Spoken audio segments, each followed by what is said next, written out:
আসসালামু আলাইকুম রহমতুল্লাহি ওবারাকাতুহু। সম্মানিত সুপ্রিয় দিনী ভাই বোনেরা, আজকে আমরা জানব সূরাতুল ফাতিহা তিনবার পরে চিরুনির মধ্যে ফু দিলে কি হয়। সম্মানিত সুপ্রিয় দিনী ভাই বোনেরা, আমি আবার বলছি, সূরাতুল ফাতিহা তিনবার পরে এই চিরুনির মধ্যে ফু দিলে কি হয়, আমরা আজকে সে বিষয়ে জানবো। অত্যন্ত কার্যকরী একটা আমল, অত্যন্ত ফলাফলদায়ক একটা আমল। অবশ্যই আপনি এই আমলটা করলে অনেক উপকৃত হবেন। তো সুপ্রিয় দিনী ভাই বোনেরা, তো তার আগে আমি একটা কথা বলে নেই, অবশ্যই ভিডিওটা স্কিপ করবেন না, শেষ পর্যন্ত দেখবেন।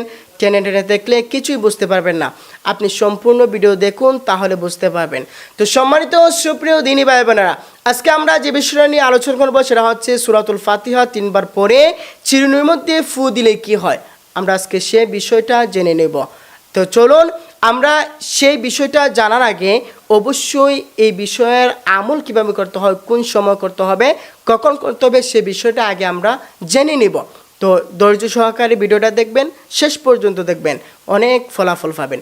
তো সুপ্রিয় দিনী ভাই বোনেরা, আপনি এই আমলটা করতে হলে অবশ্যই আমাদের এই ভিডিওর কমেন্টে আপনি অনুমতি নিয়ে নেবেন, কারণ অনুমতি যদি না নেন আপনি এই আমলটা করতে পারবেন না, কার্যকরীও হবে না। তো সুপ্রিয় দিনী ভাই বোনেরা, এখন বলতে পারেন যে হুজুর, আপনার এই ভিডিওর কমেন্টে অনুমতি কেন নিতে হবে? কারণ এই আমল দিয়ে অনেক মানুষ খারাপ কাজ করে, অনেক মানুষ উল্টাপাল্টা কাজ করে, তাই এসব কাজ থেকে আপনারা বিরত থাকবেন। আর আশা করি অবশ্যই আপনারা এই কমেন্টে আমার কাছ থেকে বলে অনুমতি নিয়ে নেবেন। আমি আপনার কমেন্টে রিপ্লাই দিয়ে অবশ্যই আপনাকে অনুমতি দিয়ে দেবো ইনশাআল্লাহ। তো সম্মানিত সুপ্রিয় দিনী ভাই বোনেরা, চলুন আমরা মূল ভিডিওতে চলে যাচ্ছি। আমরা কখন এই আমলটা করব। এই আমলটা করতে হলে যে কোনো সময় করতে পারবেন, আপনি যখন ইচ্ছা তখন করতে পারবেন, কোনো নির্দিষ্ট সময় নেই। তবে এই আমলটা যদি আপনি রাত্রে এশার নামাজের পর করেন, এটা অত্যন্ত কার্যকরী ফলাফল পাবেন। আপনি যদি নামাজ পড়ার পরে আমলটা করেন, আপনি অত্যন্ত ফলাফল, খুবই কার্যকরী এক ফলাফল পাবেন। তো সুপ্রিয় দিনী ভাই বোনেরা, আপনাকে সর্বপ্রথম যে কাজটা করতে হবে সেটা হচ্ছে পবিত্রতা অর্জন করতে হবে। আপনি একজন নেককার হতে হবে, আপনি ইনসানের সাথে চলতে হবে, হালাল খেতে হবে, হালাল টাকা উপার্জনকে আপনাকে এই আমল করতে হবে। যদি আপনি হারাম খান, বিন্দু পরিমাণ আপনার ভিতরে হারাম থাকে, তাহলে এই আমল আপনার কখনো কার্যকারী হবে না। আমি আবার কিন্তু বলছি, আপনাকে হালাল খেতে হবে, আপনাকে সঠিকভাবে চলতে হবে। অন্যায়ভাবে চলে এই কাজ করতে পারবেন না। আপনি ইমান সঠিকভাবে চলে যদি আপনি আমলটা করতে পারেন, ইনশাল্লাহ অত্যন্ত কার্যকরী হবে। তো এই আমলটা করতে হলে সর্বপ্রথম আপনাকে ইস্তেগফার তিনবার পড়তে হবে। আস্তাগফিরুল্লাহ, আস্তাগফিরুল্লাহ, আস্তাগফিরুল্লাহ। এই ইস্তেগফার তিনবার পড়া হয়ে গেলে আপনি দুরুদি ইব্রাহিম তিনবার পড়বেন। দুরুদি ইব্রাহিম তিনবার পড়া হয়ে গেলে আপনি সূরাতুল ফাতিহা তিনবার পাঠ করবেন। বিসমিল্লাহির রহমানির রহিম সহকারে আপনি তিনবার সূরাতুল ফাতিহা পাঠ করবেন। একবার সূরাতুল ফাতিহা পড়বেন, এই চিরুনির মধ্যে একটা ফু দিবেন এইভাবে, আরেকবার পড়বেন, আরেকটা ফু দিবেন, আরেকবার পড়বেন, আরেকটা ফু দিবেন, এইভাবে তিনবার পড়বেন, তিনবার ফু দিবেন। তো সম্মানিত সুপ্রিয় দিনী ভাই বোনেরা, সূরাতুল ফাতিহা তিনবার পড়া হয়ে গেলে কোরআন কারীম থেকে একখানা আয়াত পড়তে হবে। যদি আপনি পারেন, না পারলে সমস্যা নাই, সূরাতুল ফাতিহা দিয়ে হয়ে যাবে।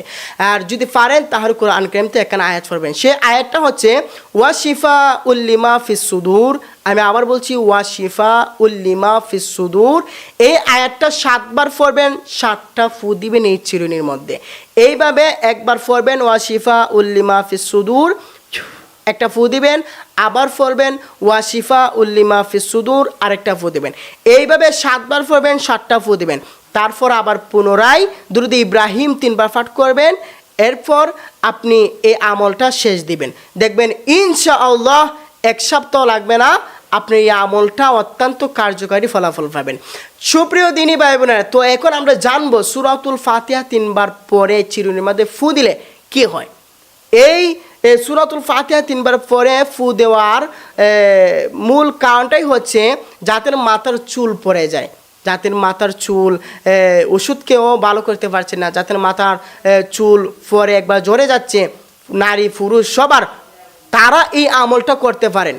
এই সূরাতুল ফাতিহা 3বার পরে এবং কোরআনের এক আয়াত পরে ওয়াশিফা উল্লিমা ফিস সুদূর, এই আয়াতটা পরে আপনি যদি এই আমলটা করতে পারেন, আপনার মাথার চুল ফোড়া বন্ধ হবে, আপনার চুলের গুড়ি মজবুত হবে, শক্ত হবে এবং চুল, আপনার মাথার চুল ঘন হবে।